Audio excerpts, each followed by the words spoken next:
Assalamualaikum warahmatullahi wabarakatuh.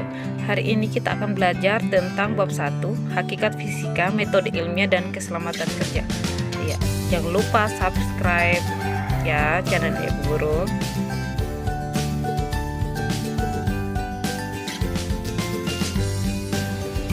Pengertian hakikat fisika. Sains adalah ilmu pengetahuan yang mempelajari gejala alam melalui pengamatan, eksperimen, dan analisis.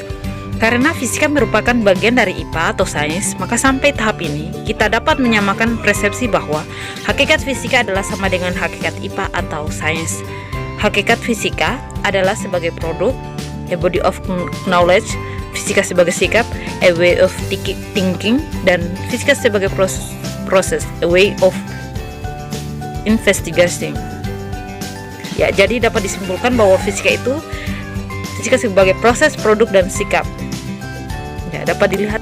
Mari kita bahas tentang fisika sebagai produk. Produk yang dimaksud dalam fisika adalah kumpulan pengetahuan yang dapat berupa fakta, konsep, prinsip, hukum, rumus, teori, dan model.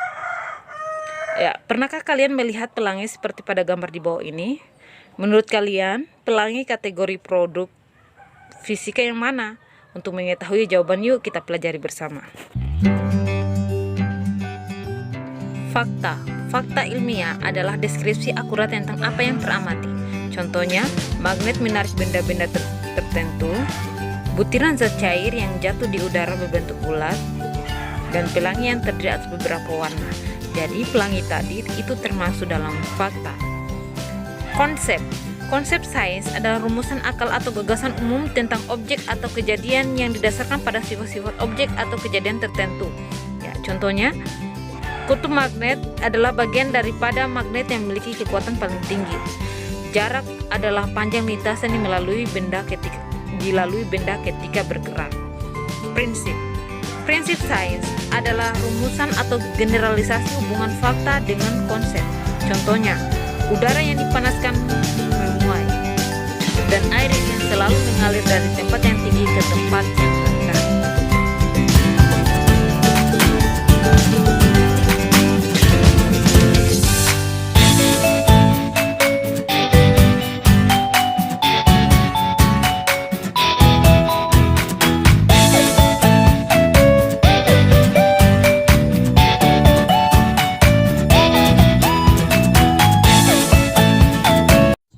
Langkah-langkah metode ilmiah. 1. Melakukan pengamatan atau observasi. Langkah awal yang harus dilakukan dalam sebuah penelitian adalah melakukan pengamatan atau observasi untuk menemukan masalah melalui pengamatan kuantitatif atau kualitatif. Contohnya, air sebagai zat cair merupakan salah satu sumber pemanfaatan energi untuk pembangkit listrik yang karakteristiknya perlu diketahui agar tepat guna. Itu adalah contoh hasil pengamatan. Setelah itu, langkah kedua adalah merumuskan masalah. Masalah merupakan pertanyaan apa, siapa, kapan, di mana, mengapa, atau bagaimana tentang objek yang diteliti yang jelas batas-batasannya serta dapat diidentifikasi faktor-faktor yang terkait di dalamnya. Jadi, merumuskan masalah ini menggunakan 5W1H. Contohnya, bagaimana hubungan antara suhu zat cair dengan lama pemanasan zat cair tersebut? Ya. Selanjutnya, kita masuk ke langkah ketiga, yaitu mengumpulkan data atau informasi.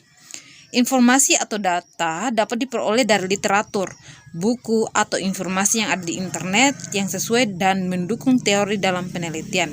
Contohnya di sini, zat cair dapat menyerap kalor secara spesifik bergantung dari jenis dan susunan partikelnya. Selanjutnya, membuat hipotesis. Hipotesis merupakan jawaban sementara atau dugaan sementara tentang masalah yang diselidiki. Jika setelah diuji hipotesis tidak diterima, kita harus mengubah hipotesis tersebut sehingga dapat ditarik kesimpulan. Beberapa yang perlu kalian perhatikan saat menyusun hipotesis adalah 1. Gunakan pengalaman atau pengamatan lalu sebagai dasar hipotesis. 2. Rumusan hipotesis sebelum memulai proyek eksperimen. Jadi hipotesis ini dilakukan sebelum melakukan kegiatan eksperimen. Contohnya, semakin lama dilakukan pemanasan, semakin tinggi kenaikan suhu dari zat cair. Ya, ini adalah hipotesis, masih dugaan sementara. Ya, kelima, melakukan percobaan atau eksperimen. Percobaan atau eksperimen dilakukan untuk menguji kebenaran hipotesis, ya. Percobaan biasanya dilakukan berulang kali sehingga dapat ditarik kesimpulan. Ada 3 jenis variabel yang perlu diperhatikan pada suatu percobaan yang meliputi variabel bebas, variabel terikat, dan variabel kontrol. Variabel bebas yaitu variabel yang dapat diubah bebas, variabel terikat yaitu variabel yang diteliti dan perubahannya bergantung pada variabel bebas, dan variabel kontrol yaitu variabel yang selama percobaan dipertahankan tetap. Ya. 6. Menganalisis data. Analisis data merupakan pekerjaan yang cukup rumit. Data dapat disajikan dalam tabel, matriks, atau grafis.